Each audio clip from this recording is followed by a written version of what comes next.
আজকে আমি একটা চমৎকার ইনফরমেশন নিয়ে একটা ছোট এপিসোড করব। এটাও হাইডেলবার্গ বিশ্ববিদ্যালয়ের সাথে রিলেটেড। আপনারা অনেকেই জানেন পাকিস্তানের জাতীয় কবি হচ্ছে আল্লামা ইকবাল। মোহাম্মদ ইকবাল বা স্যার মোহাম্মদ ইকবাল নামে তিনি পরিচিত, ডক্টর মোহাম্মদ ইকবাল নামে পরিচিত, কিন্তু কবি হিসেবে আল্লামা ইকবাল হিসেবে তিনি পরিচিত।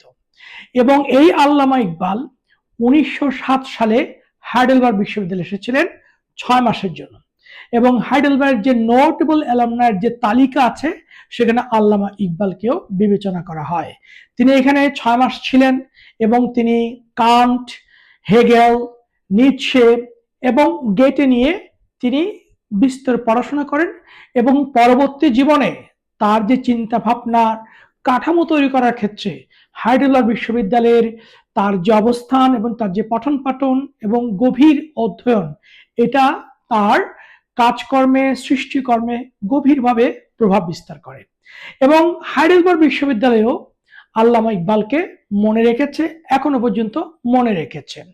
এবং এখানে যেটাকে নোয়েনহাইমার একটা জায়গা আছে যেখানে 58 একটা ড্রেসে, সেখানে আল্লামা ইকবালের নামে একটা ফলক নির্মাণ করা আছে। সেখানে লেখা আছে doctor Allama Iqbal, poet, writer, philosopher and spiritual father of Pakistan, lived here in 1907 এভাবে লেখা আছে।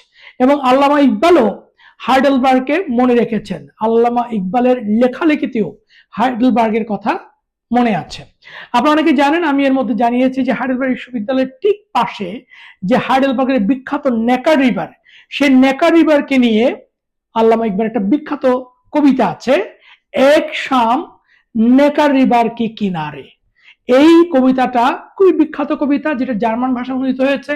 এবং এই নেকার রিভার নানান উপমা উৎপ্রেক্ষা, নানান ধরনের প্রতীকী বয়ান এবং ব্যবহার আল্লামা ইকবালের অনেক কবিতায় দেখা যায়, পাওয়া যায়।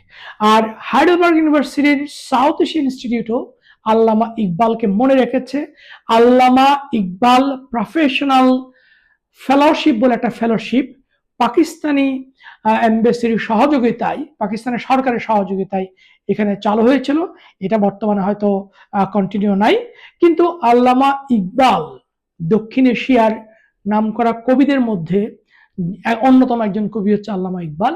সে আল্লামা ইকবালের সাথে হাইডেলবার্গ বিশ্ববিদ্যালয় এবং সাউথ এশিয়া ইনস্টিটিউট যেখানে আমি কাজ করছি তার সাথে চমৎকার সংযোগ এবং একটা হিস্টোরিক্যাল রিলেশন, এন্ড এই জিনিসটা আমাকে সুন্দর চমৎকার একটা অনুভূতি দিয়েছে। ধন্যবাদ সবাইকে।